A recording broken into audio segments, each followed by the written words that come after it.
I paid rent for 11 years on a house I already owned. I did not know that. The man I paid did, because the document that gave it to me was in his desk the entire time, and he had signed his name for it 19 days after we buried the woman who wrote it. My name is Carla Doyle. I am 41 years old. I have lived at the same address on Ferris Street since I was 9, and until a Tuesday in March of 2024, I believed I was a tenant there. By the end of this, you will know the one sentence my uncle swore to at a county courthouse that took the house away from him, and you will know why he waited exactly 4 years to swear it. He was not clumsy about any of this. He was patient, he was polite to me the whole time, and he was wrong about one thing only, which is what a will actually does at the moment somebody dies. June Doyle was not my grandmother. I called her that from the time I was 10, and I am going to keep calling her that, because the alternative is a paragraph of explaining every time, and because it is the truer word. She lived across the street from my mother. When my mother went away the first time, I stayed 3 nights at June's, and when she went away the second time, I never went home again. June was 66 then. She fed me, she signed things at my school that she had no legal right to sign, and nobody ever stopped her, and she raised me the rest of the way. What she never did was adopt me. We talked about it exactly once when I was 14, and she said the county had let us alone for 5 years, and she was not going to hand them a reason to look at us. That decision sat in a drawer for 30 years, and then it decided everything, because in the eyes of the law, I was not her family. I was a girl who lived at her house. In the fall of 2011, June asked me to drive her downtown on a Thursday morning. She was 79, and she had stopped driving in the spring, and she would not tell me where we were going until we were in the car, and then she said she had an appointment with a lawyer and that I was to wait outside the room. His name was Paul Renner, and his office was on the second floor above a shoe repair, and the awning over the door was green. I sat on a bench in the hallway for 40 minutes.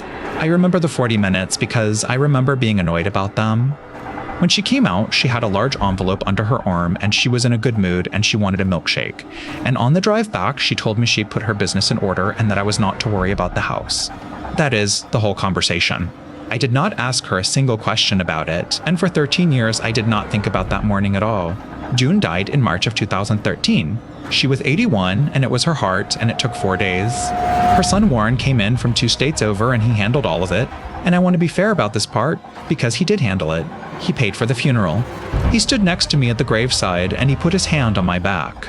Warren was 58 then. He was June's only living child. He had a wife and a marina and a boat business that was 2 bad seasons deep, and he had been in that house maybe 6 times in the 25 years I lived in it. 9 days after the funeral, he sat at June's kitchen table with a legal pad and told me that there was a lot to sort out, that the estate would take a while, and that in the meantime, the house had costs and I was going to have to start covering some of them. He said it gently. He said his mother would have wanted me looked after.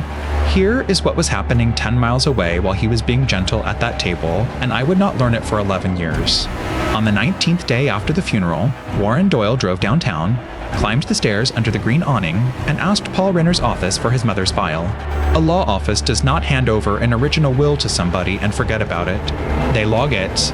There is a line in a bound book with the date, a description of what left the building, and a signature from the person who took it. And that book is not a secret, it is just boring, and boring is why it survives. He signed for one instrument, 6 pages, described in that book as the last will and testament of June Doyle. Then he drove back across town, sat down at her kitchen table, and told a 30-year-old woman that things were complicated and that the rent would be $700 a month starting the 1st. I paid it. I want to say something about that because people always ask why I did not push back, and the answer is that there was nothing in me at that moment that wanted to fight June's son 3 weeks after her funeral over a house. I was grateful. That sounds insane now, and it was not insane then. He could have told me to be out in 30 days, and I had no standing to argue. Because I was not related to her, I had no lease, and I had never paid $1 toward that house in my life. $700 a month to stay in the only home I had ever had felt like a kindness, and I told him so, and he said not to be ridiculous. I wrote the first check on the 1st of April in 2013. I wrote the last one on the 1st of March in 2024. There were 102 of them, and I have every stub, because June taught me to keep stubs, which turned out to be the single most useful thing anybody ever taught me. The rent went from $700 to $825 in 2016, to $975 in 2019, and to $1,050 in 2022. Every increase came with a short, friendly phone call about taxes and insurance, and every one of them was defensible, and I paid all of them. What I also paid for, because he lived 2 states away and I lived there, was a water heater in 2015, a sewer line in 2018, and the entire back porch in 2021 after a winter took it. I did not send him those bills. It did not occur to me to send him those bills, because I was 3 weeks from homeless in my own head for 11 straight years, and you do not invoice the person holding the door open. By 2024, I had paid Warren Doyle $127,400 in rent and roughly $22,000 in repairs on a house that was worth about $310,000. And in all of that time, he never once said the word will to me. Not once. Not to correct me, not to explain a delay, not even to lie about it. He simply never introduced the subject. In February of 2024, a woman I did not know knocked on the door and asked whether it would be all right if she looked at the basement. That is how I found out the house was being sold. Warren called me that night, and he was still polite, and he said the market was finally right and the marina needed the money and that I would have 60 days. And something in me that had been asleep since 2013 sat up. Not anger. I want to be accurate. It was a very small, very specific question, and the question was this: who exactly am I renting from? In 11 years, I had never seen a lease, never seen a deed, never received anything on letterhead, and never once seen the name of an owner written down anywhere. I had a phone number and a routing number and a man's word. So on a Tuesday morning in March, I took a half day off work and I drove to the county clerk's office to look at the deed, which cost me 2 and 20 minutes and which is the only reason I still live in that house. The deed to the house on Ferris Street was in the name of June Doyle, which I expected. What I did not expect was the instrument recorded underneath it in June of 2017, 4 years and 3 months after she died. It was an affidavit of heirship. If you have never seen one, it is a sworn statement, notarized, that a person signs and records at the courthouse to establish who inherits when somebody dies without a will. It is not a court order. Nobody rules on it. It is a man swearing something in a public book, and the world does business on it, and that is exactly why it works. Warren's affidavit ran to 2 pages. He swore that his mother died a resident of that county, that she left surviving her 1 child, and then, in paragraph 4, he swore the sentence that ended his case 7 years before anybody filed it. He swore that she died intestate, leaving no last will and testament, and that he knew of no will of the decedent. That is when the dates stopped being dates and started being a plan. In this state, a will cannot be admitted to probate more than 4 years after the death of the person who wrote it, except in narrow circumstances that require you to prove you were not at fault for the delay. June died in March of 2013. The door closed in March of 2017. Warren recorded that affidavit in June of 2017, 3 months after it closed and not 1 day before. He did not forge anything. He did not burn anything. Burning it is a crime with real teeth, and my uncle is a careful man. All he did was hold a piece of paper in a drawer and let a calendar run, and then, once the calendar had done the work, walk into a public office and swear he had never seen it. And here is why he needed the will gone rather than just ignored. Under that will the house came to me. Under no will at all, with me not adopted and not related, the house went to her only child, and her only child was him. Paul Renner retired in 2019 and died in 2022. And when a lawyer closes a practice, the client files do not evaporate. They get taken over by another firm, which is required to keep them and required to give a client, or a client's estate, access to them. It took me 4 phone calls and 9 days. The file was 1 folder, and it held 3 things that mattered. It held a conformed copy of June's will, executed in October of 2011, leaving the house on Ferris Street to me by name. It held a self-proving affidavit signed at the same table by 2 witnesses, both of whom were still alive, both of whom worked in that building, and both of whom remembered a small woman in a blue coat who brought them a tin of cookies. And it held a photocopy of 1 page of the office release log, dated April of 2013, with a line describing the original will of June Doyle, 6 pages, and a signature at the end of the line. The signature was Warren's. I hired a lawyer in April of 2024, and the first thing she told me was the bad news, so I want to give you the bad news the way I got it. A copy of a will can be admitted to probate instead of the original, but you have to prove it was properly executed, prove what it said, and overcome the law's assumption that a will nobody can find was torn up on purpose by the person who wrote it. We could do all 3 of those. The witnesses were alive, the conformed copy matched, and the release log proved the original left that office in 1 piece and went home with him. The problem was not proof. The problem was the calendar.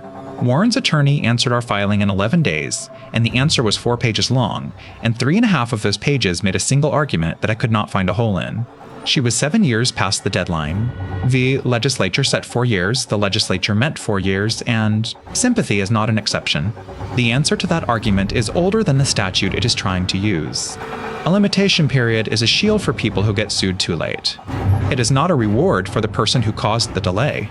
Where a party fraudulently conceals the very fact that would have let the other side file on time, the running of that period is told, and the concealer is stopped from raising it. My uncle did not merely stand by while the clock ran. This state, like almost every state, has a statute that says any person who has custody of a will shall deliver it to the clerk of the court after the death, and that anyone who fails to do so is liable for all damages sustained by anyone injured by that failure. He had custody, he signed for custody, and in 2017 he recorded a sworn public statement that he knew of no will, which is the piece that makes this different from a man who is simply late. He did not lose track of it. He built a record. That record is now the evidence that he knew, but my lawyer had already found the thing that mattered more, and it is the part I have thought about every day since. Title to real property left by a will vests in the person it is left to at the instant the writer dies. Not when a judge signs an order. Not when a court opens a file. Probate proves that title and administers the estate. It does not create the title. So on the Tuesday in March of 2013, when June Doyle's heart stopped, that house became mine, by operation of law, in a room where nobody was thinking about deeds. Everything that happened afterward happened to a house that was already mine. Warren held nothing but bare legal paper over property that belonged to somebody else, and the law has a name for a man in that position. He is a constructive trustee, and he holds it for the person it belongs to, and he owes that person an accounting for every dollar he collected from it. He was never my landlord. He was a man collecting rent on a house he did not own.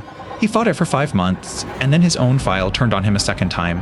In 2020, Warren had used that affidavit as his chain of title to refinance the house and take $95,000 out of it, and the balance on that note was $108,000. So the version where he wins is a house he keeps. The version where he loses is not just a house he gives back. It is a note that stays personally his, secured by a property a court has just handed to me, and a title insurance company that paid its policy and then turned around and came after the man whose sworn affidavit caused the loss. He walked into that courthouse trying to keep a $310,000 house, and the arithmetic on the other side of losing was worse than the house. The court admitted the will, granted the constructive trust, and ordered an accounting. The rents came to $127,400. He was credited $31,900 for taxes and insurance he really did pay.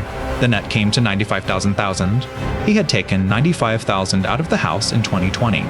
It came to almost exactly the same number, which I did not plan and could not have. There is one more thing in that will, and it is the reason I do not feel the way people expect me to. June did not leave Warren out. Clause 4 leaves him the contents of the house, her wedding ring, and one, and then it says, in language Paul Renner clearly took down from her word for word, that this is not out of anger and not by mistake, that her son has been given what he asked for while she was alive, and that the girl has been given a place to be. He had that in his hand 19 days after she was buried. He read it, he understood it, and he decided that the answer his mother wrote out for him did not count because no judge had said it out loud yet. It took 11 years, and 2, at a county counter for a judge to say it out loud. I still live on Ferris Street. The porch he never fixed is the one I paid for. The light is on, and there is nobody left in that house who owes anybody rent. Guilty or not? Did Carla take her uncle's house, or did she get her own back? Verdict in the comments. A new case every week on the Vendetta tapes. Next week, a woman who inherited a house with a tenant already in it, and the lease her grandfather signed in 1961 that sets the rent at $1 a year for as long as that tenant is alive.